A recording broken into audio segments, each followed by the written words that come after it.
Kenalin anggota kelompokku. Hai, ini Winda. Kalau ini Aul. Kalau ini Avista.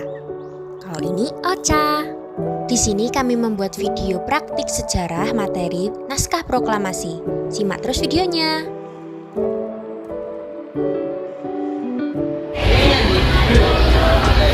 Halo Kak, maaf ya ganggu waktunya. Tulisannya nggak nih, tapi itu.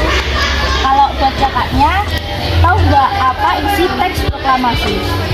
Isi teks proklamasi itu yang berbunyi kami bangsa Indonesia dengan ini menyatakan kemerdekaan Indonesia. Hal yang mengenai kemerdekaan Indonesia diselenggarakan dengan cara seksama dan dalam tempo yang singkat. Nah, kalau buat kakaknya, tahu nggak 3 tokoh yang merumuskan teks proklamasi? Sama jelasin dong apa yang terjadi sebelumnya. Jadi 3 tokoh yang menyusun teks proklamasi itu ada Insinyur Soekarno, Muhammad Hatta, sama Ahmad Subarjo. Nah, sebelum penyusunan teks proklamasi itu terjadi penculikan, di mana yang diculik itu adalah Insinyur Soekarno dan Muhammad Hatta. Yang menculik itu adalah dari golongan pemuda. Itu terjadi pada tanggal 16 Agustus 1945 dan pada jam 04.00 WIB itu bertepatan pada subuh.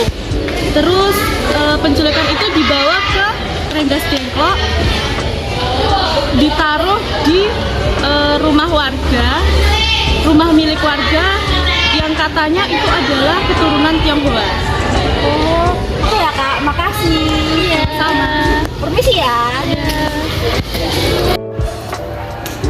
Halo Kak, boleh duduk di sini nggak? Silakan. Oh iya, aku mau tanya nih, tahu nggak apa dibacakan naskah proklamasi? Dibacakannya 17 Agustus 1945 di halaman rumah Insinyur Soekarno, Jalan Batuan Timur, Nomor 56. Nah, tahu nggak apa sih kisah dibalik penandatanganan teks proklamasi? Awalnya Insinyur Soekarno, Muhammad Hatta, dan Ahmad Subarjo menyarankan setelah teks proklamasi disetujui untuk ditandatangani seluruh anggota PPKI. Namun akhirnya salah satu tokoh pemuda Soekarno menyarankan untuk Muhammad Hatta dan Bung Karno yang menandatangani teks proklamasi tersebut.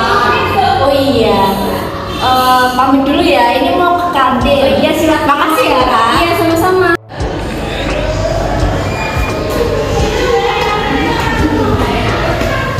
Halo, ini pada ngapain? Dari mana kamu? Dari kantin. Ini aku boleh join nggak?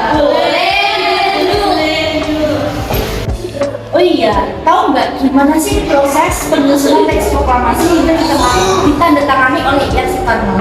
Tahu, jadi itu pas tanggal 17 Agustus 1945 Soekarno, Muhammad Hatta, dan Ahmad Subarjo membuat naskah proklamasi di ruang makan di Makanan Mangga. Terus naskah proklamasi tersebut menjadi 2 alinea, lalu diserahkan kepada Sayyitinole untuk diketik dan didampingi oleh BMDA, lalu diserahkan kembali ke Soekarno untuk ditandatangani. Oh gitu. Oh iya, ini aku mau balik ke kelas dulu ya. Iya. Foto lagi. Itu tadi video praktik dari kelompok kami. Sekian dan terima kasih. Dadah semua.